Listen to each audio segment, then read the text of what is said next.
mais confortáveis. Eu pus a minha malinha ali, me ajoelhei e disse para Deus que eu estava indo lá e eu não poderia voltar sem ser batizado com o Espírito Santo. E eu saí com aquele propósito, e dentro do ônibus cheio de jovens, os jovens aqui conversando e tudo, e eu concentrado, e em chegando lá, no dia seguinte, houve uma manhã de jejum numa fazenda de um irmão que tinha lá, e nós fomos passar aquela manhã ali em oração. E o pregador, também filho dessa igreja, naquele tempo missionário, Gesso Barbosa de Menezes, muitos aqui devem lembrar dele, e ele pregou ali sobre aquela passagem de Acã, o pecado de Acã. E enquanto ele estava falando, começou a chover e caiu uma água, um aguaceiro, mas os jovens ali estavam buscando o batismo com o Espírito Santo. E naquela manhã, 32 foram batizados com o Espírito Santo, mas eu não fui. E aqui hoje é minha esposa fora batizada também. E eu sei que eu fiquei aquela tarde angustiado, examinando a minha vida para saber se tinha alguma falha, porque o Senhor não tinha atendido a minha oração. E eu quase que censurando a Jesus, que é o batizador, porque eu via uns que tinham a vida não muito certa e furou a fila e passou, e eu fiquei lá atrás. Mas quando foi à noite, eu estava orando pelo pregador que também era o Gesso Barbosa de Menezes, lá na igreja congregacional de Patos. E eu fui para um salão anexo, e ali eu estava sozinho orando, e o Espírito de Deus veio sobre a minha vida. E foi naquela noite que eu ouvi pela primeira vez Deus falar em profecia comigo. E usou uma jovem que era aqui dessa igreja, filha da Marta Fernandes, que já no final morava aqui em frente. Se eu não me engano, o nome dela parece que era Denise. E ela foi usada por Deus, e ouvi essas palavras, embora que eu não as entendi naquele primeiro momento. Deus dizendo: eu te chamei para pôr à frente do meu rebanho. Eu pensei que se referia ao cargo que eu estava exercendo lá à frente da juventude da terceira igreja. E meus irmãos, coisa que nesses anos todos, 1º de julho agora, fez 57 anos que eu fui batizado com o Espírito Santo. E eu disse raríssimo, somente em grupos pequenos, mas eu vou falar aqui. E eu assentei no coração que deveria testemunhar lá na igreja. Mas no domingo eu estava lá, e no outro domingo eu fui para a escola bíblica dominical e pedi ao superintendente a oportunidade de testemunhar. Mas quando eu estava falando, o pastor da época tocou a campainha, porque aqui tinha aceitado despertamento e lá não. E ele disse que não podia falar sobre aqueles assuntos. E um jovem, 21 anos naquela época, e tímido, e eu disse: o nosso pastor não permite que eu fale isso aqui, mas o mundo há de saber o que Deus fez na minha vida. E tive essa coragem de falar aquilo.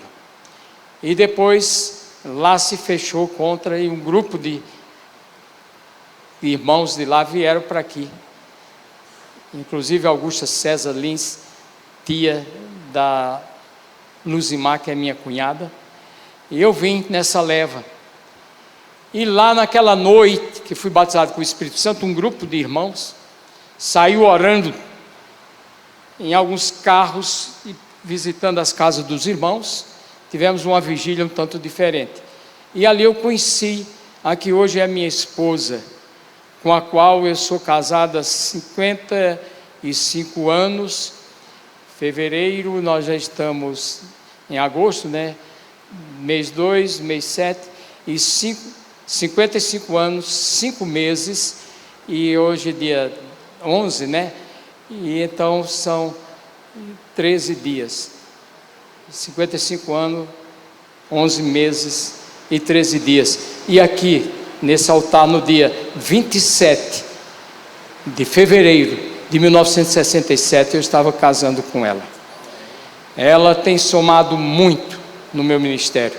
Ela fora secretária da missão por uns 5 ou 6 anos.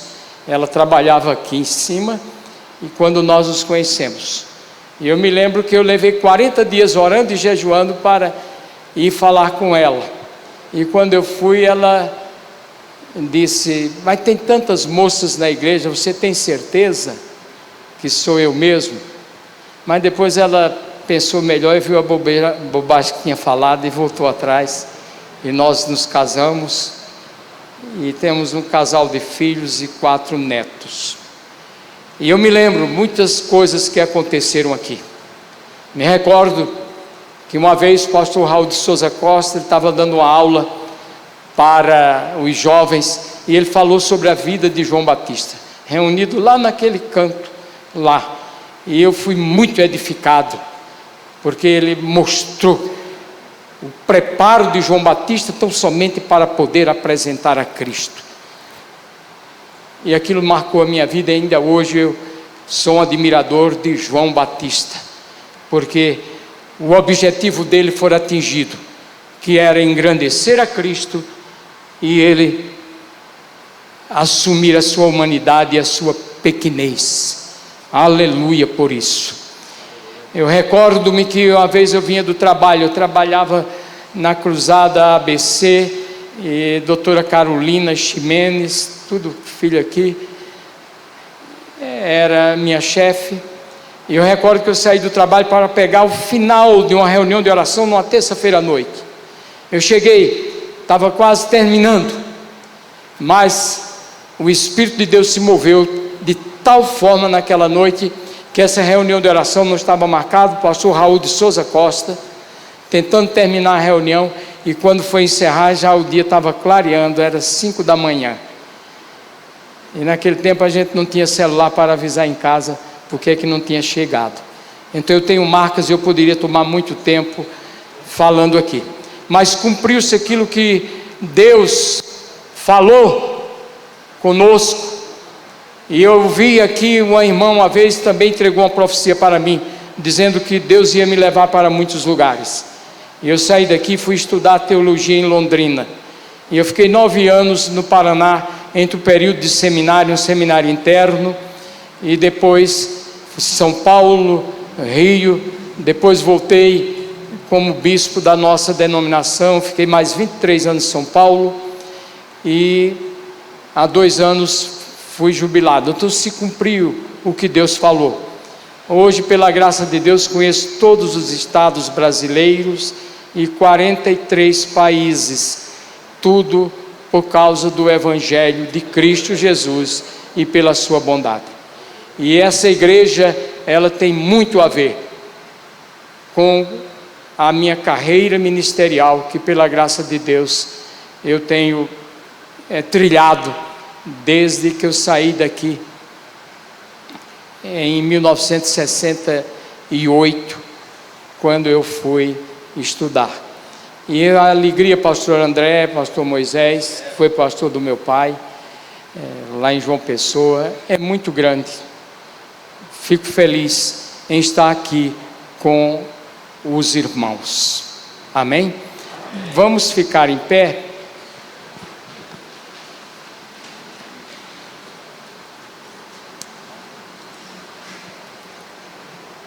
Tomemos as nossas Bíblias e vamos lê-la em João capítulo 16, versículos de 29 até o 33. Evangelho de João 16, 29 ao 33. Disseram os seus discípulos: agora é que falas claramente e não empregas nenhuma figura. Agora vemos que sabes todas as coisas e não precisas de que alguém te pergunte. Por isso, cremos que, de fato, vieste de Deus. Respondeu-lhe Jesus: credes agora? Eis que vem a hora, e já é chegada, em que sereis dispersos, cada um para a sua casa, e me deixareis só. Contudo, não estou só, porque o Pai está comigo. Estas coisas vos tenho dito, para que tenhais paz em mim. No mundo passais por aflições, mas tende bom ânimo, eu venci o mundo. Vamos dizer esta última frase: no mundo passais por aflições, mas tende bom ânimo, eu venci o mundo. Podeis assentar.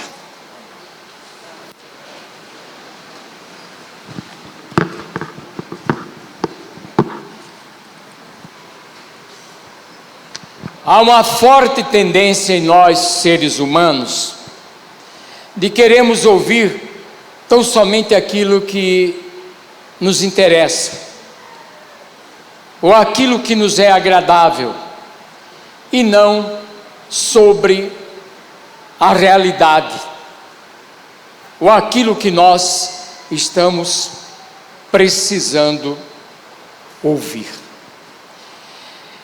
Pense bem o que disse Freud, o pai da psicanálise, tão conhecido, tão respeitado. Ele disse: as massas nunca tiveram sede da verdade, elas querem ilusões e não vivem sem elas. Eu me lembro que, mais ou menos uma década, eu li, se não me engano, parece-me que na revista Veja, uma entrevista com o dono da maior rede de lojas locadoras, onde alugavam aquelas fitas, né, VHS, acho que era isso, e ele tinha em dezenas de países no mundo. E perguntaram-lhe o porquê do seu sucesso e por que ele se dava tão bem. Ele disse: porque a humanidade gosta de viver ilusões, gostam de assistir filmes para poder esquecer da realidade do dia a dia. E isso me impressionou. E até há um dizer comum, e dizem, o português é um pouco sofrível, mas eu vou dizer como eles dizem, mesmo o português não estando correto: me engana que eu gosto. Não é isso? Que não pode começar uma frase com um pronome oblíquo, mas me engana que eu gosto. Tanta gente está sendo enganada aí porque ela gosta de ser enganada. Ela gosta de ser enganada. Mas é preciso que nós vejamos isso, que a vida oferece de sabores, a começar quando nós entramos para esse mundo, entramos chorando, e se alguém não chorar quando nasce, tem alguma coisa errada, e o médico tem que dar um tapa no traseiro, nas nádegas, porque deve ter alguma coisa errada. E dizem os entendidos que é preciso que chore, que é para exercitar os pulmões. E alguém também já disse que nós entramos no mundo chorando e nos despedimos dele chorando. E por isso também alguém já disse sabiamente: viva de tal maneira que você, ao nascer, chorou e todos riam por causa da sua chegada. E viva de tal maneira que quando você partir, você parta rindo e deixe os outros chorando por sentirem a sua ausência e a sua falta. Se formos conversar com um idoso, e eu estou nessa faixa, e com muito orgulho, fico feliz, porque Deus me permitiu chegar até aqui, embora esteja consciente, não sei se o pastor Moisés conhece, mas os paraibanos costumavam dizer, quando eu era garoto, que corrida de velho não levanta poeira, né? E isso tem um certo sentido. Porém, se precisarmos conversar com um idoso, nós vamos ver que ele teve altos e baixos na sua trajetória, e ele pode compartilhar conosco muitas experiências. O ano passado eu estava lá em Porto Alegre, num congresso muito abençoado, o Retiro dos Sonhos, que é entre as igrejas que trabalham com discipulado e com a mentoria, e o David Cornfield, que é um americano que há 40 anos vem trabalhando com isso.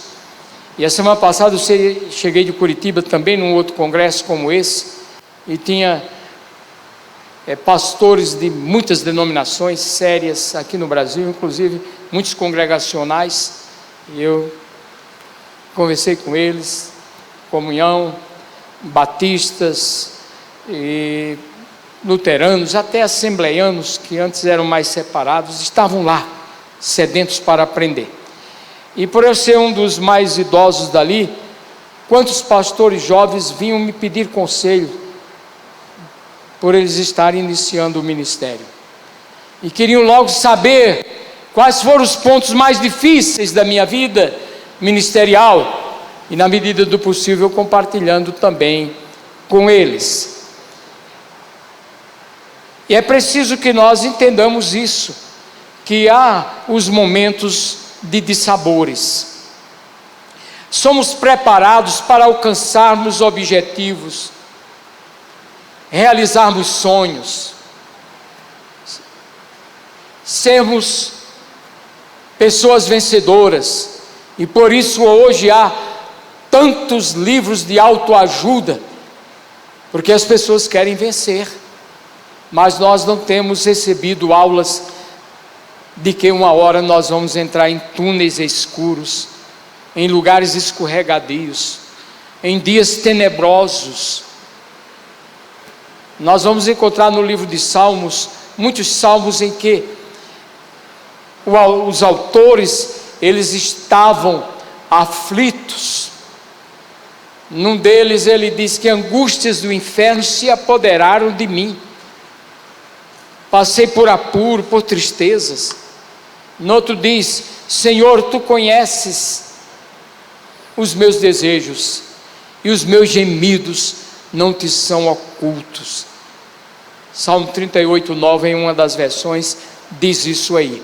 Mas no mundo em que nós vivemos, eles tentam ocultar isso, e o resultado, meus irmãos, é que há muita gente deprimida, muita gente ansiosa, muita gente angustiada, muita gente até pondo cabo à vida, porque não foram preparadas para esses momentos difíceis. Alguém aqui já foi ao médico alguma vez na vida? Levante a mão. Pode levantar. Certamente todos nós algum dia já fomos. Já receberam uma receita médica, não já, irmãos? E elas vêm. Esses dias eu estava fazendo exercício, faço pilates, e naquele dia eu não fui, eu fui fazer em casa, eu fiz um exercício errado, que eu já faço há 13 anos, isso, e eu fiquei com uma dor na coluna, e aquilo me judiou, e eu tive que depois ir parar no ortopedista, e ele me passou um medicamento, e eu levei uns 2 a 3 dias, lendo e relendo a bula, e sem coragem de tomar o remédio que já tinha comprado, viu, pastor André? E olha aqui, não foi desse remédio, Isso aqui é uma bula de medicamento. Vocês estão vendo aqui, dos dois lados, não é isso? Olha aqui o texto que fala, primeiramente, do princípio ativo, dizendo de que é composto aquele medicamento. Depois, para que este medicamento é indicado. Olha quantas linhas, pouquíssimas. Como este medicamento funciona, pouquíssimo. Depois o restante aqui, mostrando exatamente os problemas que esse medicamento traz, meus irmãos. É uma coisa seríssima. Se nós olharmos, às vezes nem temos coragem de tomar. E o mundo faz isso aí também. Ele oferece prazeres momentâneos.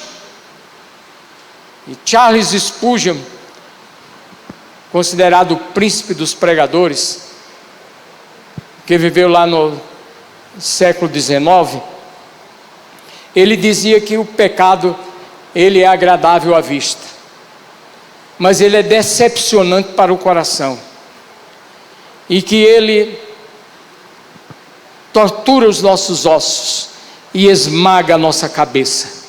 Isso no comentário do Salmo 38, Spurgeon falava sobre isso, a respeito do lamento de Davi quando caiu em pecado. Então o mundo apresenta e parece que vai trazer muitas realizações e muitas felicidades. Mas o pecado, ele tem efeitos colaterais terríveis, terríveis. Ele é destruidor e nós precisamos, irmãos, atentar para isso. Eu tenho que correr um pouco. E temos que ver aqui, irmãos, como reagir aos infortúnios da vida, porque eles virão.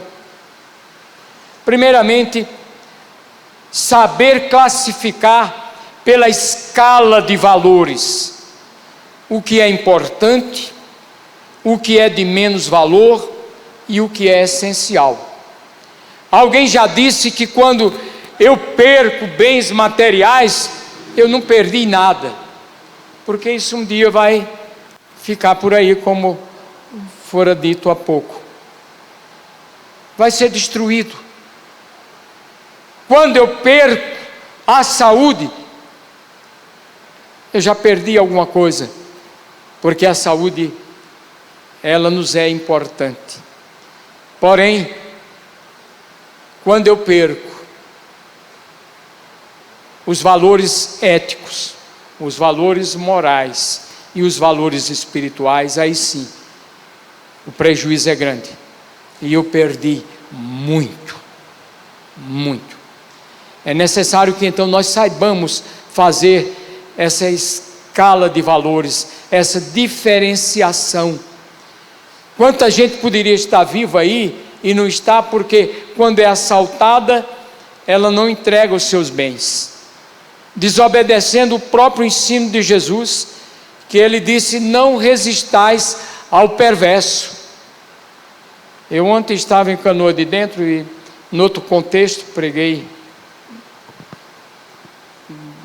em outra passagem, mas eu dizia lá de um assalto que eu recebi quando eu estava em São Paulo. Só recebi um, porque tem pessoas que já tiveram muitos, e me levaram o dinheiro que eu tinha acabado de sacar do banco, me levaram o relógio e tentaram levar a aliança.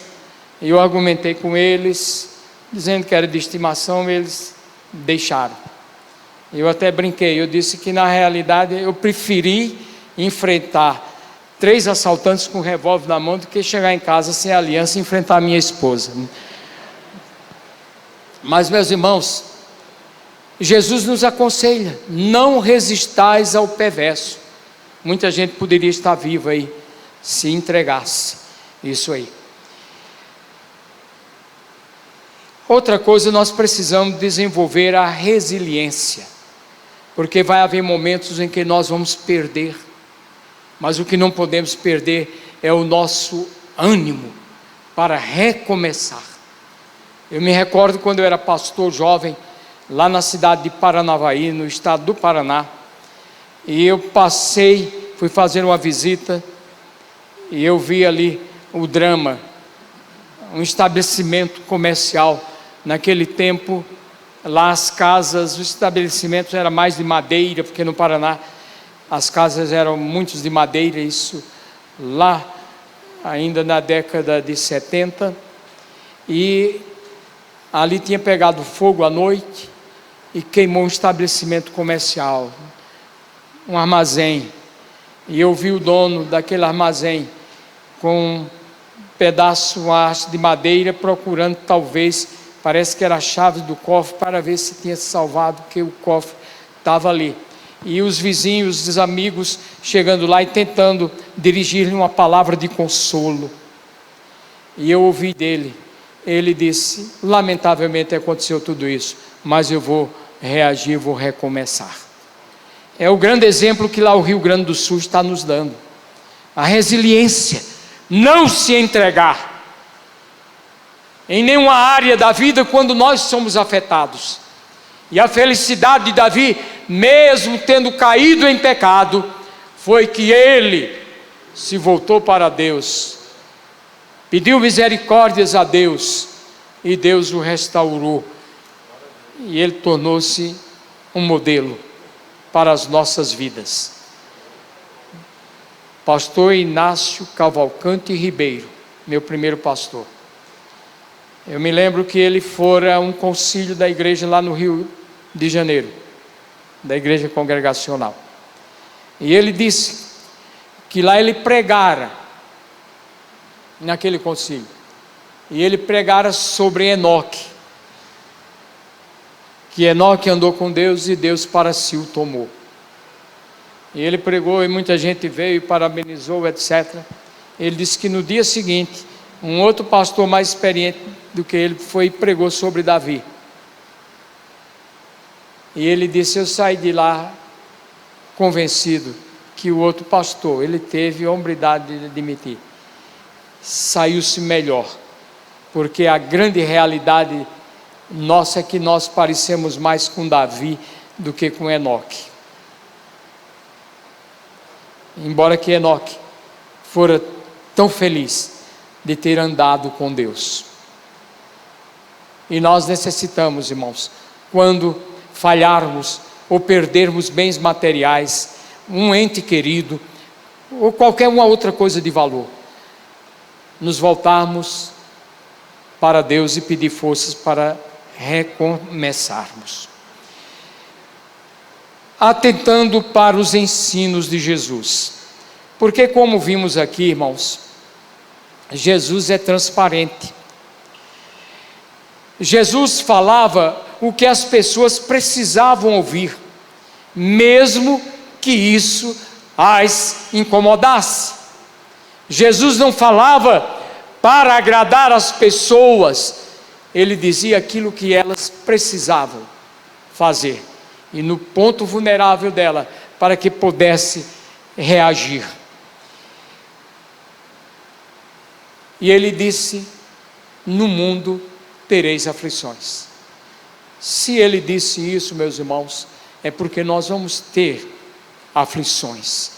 Então ele falava isso para que nós pudéssemos estar sempre preparados para os dias de desventuras, de dificuldades. Nós não fazemos esses votos no dia do casamento, não é isso? Prometemos na alegria ou na dor, não é isso? Enfermo ou com saúde, na riqueza ou na pobreza. E hoje eu ouvi aqui o pastor André fazendo aquilo que nós pastores costumamos fazer, pedindo que as pessoas respondam conscientemente dos deveres que estão assumindo diante de Deus e diante da igreja do Senhor, diante dos homens. E felizes aqueles que assim procedem. O segredo da superação. Eu li um livro, e esses dias eu fui visitar um eminente pastor batista, um homem culto, autor de muitos livros, professor, e com vários cursos superiores, mas vivendo um momento muito difícil. Foi detectado um câncer, e eu fui lá visitá-lo, e levei um livro, senti de levar um livro que eu já tinha lido e relido, e acabei dando para ele e vou comprar de novo. É um livro que eu aconselho a todo mundo a lê-lo, e o título dele é o seguinte: Confiando em Deus, mesmo quando a vida nos golpeia, aflige e fere, de Jerry Bridges. Um livro fantástico. Conhece? Não é verdade, meu irmão? Muito bom. Nós precisamos estar preparados para isso, meus irmãos. Porque que valor tem a minha fé se ela não estiver pronta para os momentos difíceis da vida? E o verdadeiro cristão, ele deve estar preparado para isso. Eu gosto muito de uma frase que eu li há muitos anos, em que um treinador de futebol americano mandou escrever na última parede, quando estavam saindo do vestiário para ir para o campo. E lá estava assim: se te mostrares... Não, isso aí é um versículo bíblico, depois eu vou citar. Lá estava escrito o seguinte: se o caminho se fizer resistente, faça com resistência o caminho. Os jogadores iam ver isso antes de entrar no campo. Ou quando o caminho se fizer resistente, faça com resistência o caminho. E Salomão diz lá em Provérbios 24:10: se te mostrares fraco no dia da angústia, a tua força será pequena. Nós precisamos, meus irmãos, trazer isso. E essa é a razão porque Jesus dissera isso nos seus últimos momentos, em que ele estava com os seus discípulos, dando as últimas recomendações. Porque dos capítulos 13 a 17, Jesus estava se despedindo e dando as últimas recomendações. Porque no capítulo 18 já de João, ele já estava indo ser preso, julgado e condenado e morto. Mas Jesus queria que os seus discípulos estivessem preparados para enfrentar as durezas da vida. No mundo tereis aflições, mas tende bom ânimo. Eu venci o mundo. E Jesus, ele tinha essa característica de ser bem franco. A mãe de John Wesley, o grande reformador do século XVIII, um dia ela escreveu uma carta para ele quando estava em Oxford. E na carta ela dizia para o seu filho: o verdadeiro fim da pregação é a transformação das vidas das pessoas, e não entulhar as suas cabeças com especulações inúteis. Conselho dela. E por isso muitos dizem que quem pôs método do metodismo fora Susana Wesley. Era uma mulher aguerrida, que teve a bacatela de 19 filhos, e vivendo em pobreza, esposa de pastor, filha de pastor. Ela mesmo ensinava para os seus filhos, mas ela tirava 1 hora por dia para a sua devoção, para estar na presença de Deus. E por isso ela deu uma grande contribuição para o mundo, através de John Wesley e Carlos Wesley, que foram grandes reformadores lá da Inglaterra. Deus me deu a graça de estudar um período lá, de 4 meses, fazendo um curso, e eu fui pelo menos 2 vezes à casa de Wesley, e ali minha alma foi quebrantada. Tive a oportunidade de entrar no seu quartinho de oração, e estava lá escrito à mão, num quadro, ele dizendo: aqui passei momentos marcantes na presença do meu Deus. E dizem que Billy Graham, os irmãos já devem ter ouvido isso, numa caravana que fora a Londres e visitaram lá. Na hora de saírem, o que era responsável percebera que faltava um aluno, e ele saiu procurando e chegou. Billy Graham estava ajoelhado no genuflexório que tem lá, usado por Wesley, e ele chegou e viu que ele estava orando, e a oração dele era: Senhor, faze de novo, faze outra vez, Billy Graham. E Deus atendeu a sua oração. Meus irmãos, olhando para Jesus, porque Ele é o exemplo maior, Ele disse: tende bom ânimo, porque eu venci o mundo. E Ele dá o seu exemplo. Lutero tinha um amigo chamado Melancto, que era também um reformador, e um dia ele escreveu para Melancto, comentando sobre esse texto que eu li hoje, e ele dissera para Melancto que quando ele lia essa passagem e via o que Jesus fez, vencendo o mundo e o mal, ele se dispunha a ir de Roma até Jerusalém de joelhos, em forma de gratidão pela grande vitória que Cristo conquistou e repartiu com todos nós. Cada um de nós aqui tem o direito de ser coparticipante da vitória de Cristo Jesus. Quando nós lemos Colossenses, Efésios e tantas outras passagens da Bíblia, e vemos que Jesus despojou todas as forças do mal, para que nós pudéssemos vencê-las também, porque Ele derrotou o diabo e todas as hostes infernais. E nós temos que dizer, como Paulo, que posso todas as coisas naquele que me fortalece. E abreviando por causa do nosso tempo,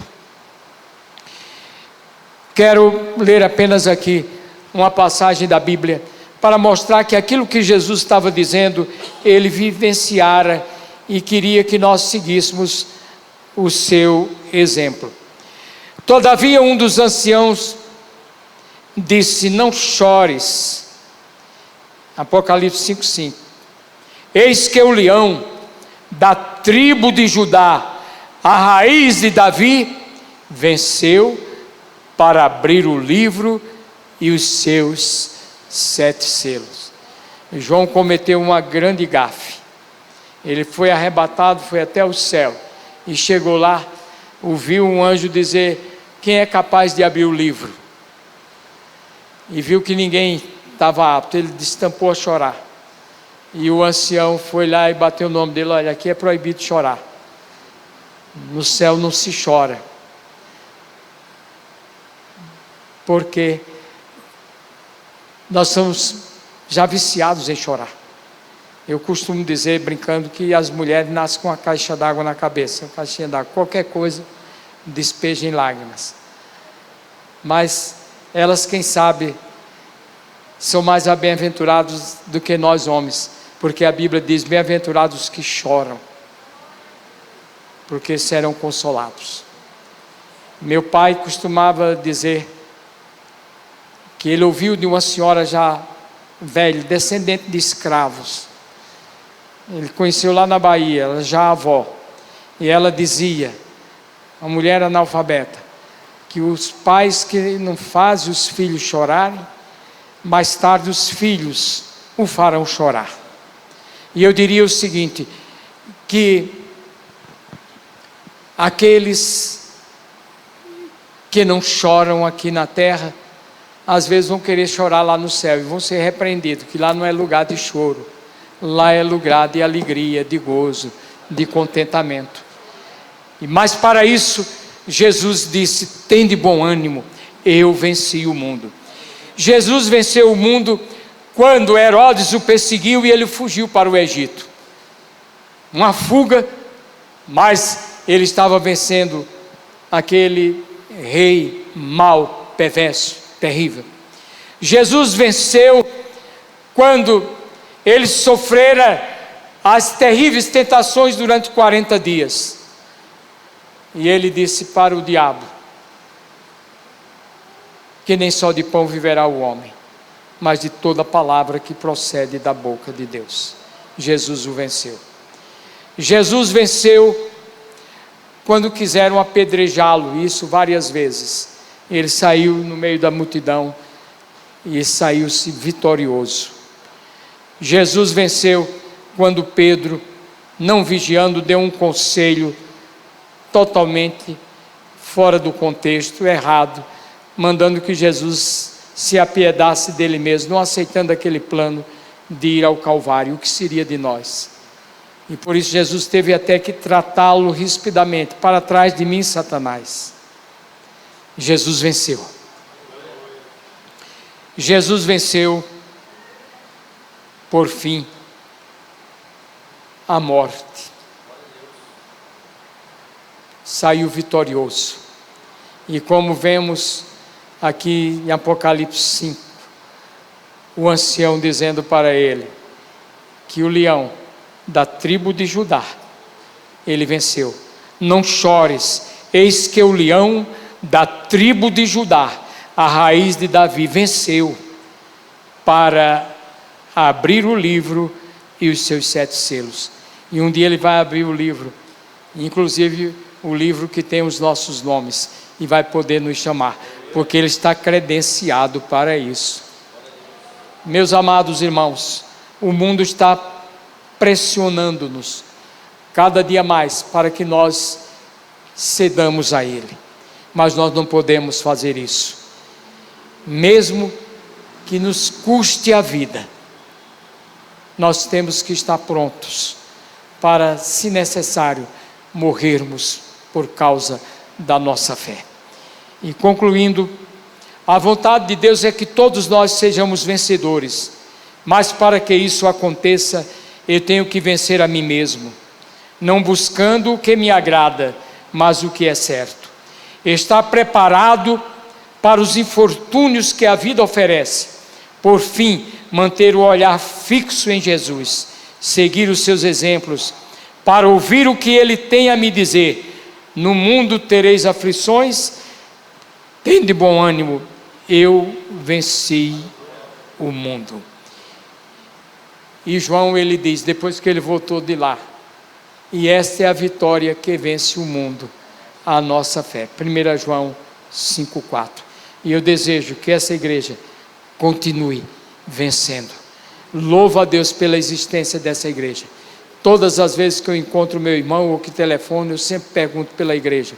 E eu fico feliz quando eu tenho boas notícias. E eu tenho ouvido isso. Pastor, com a palavra. Vamos ficar em pé, irmãos.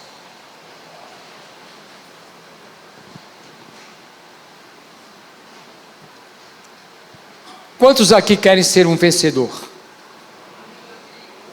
Quantos?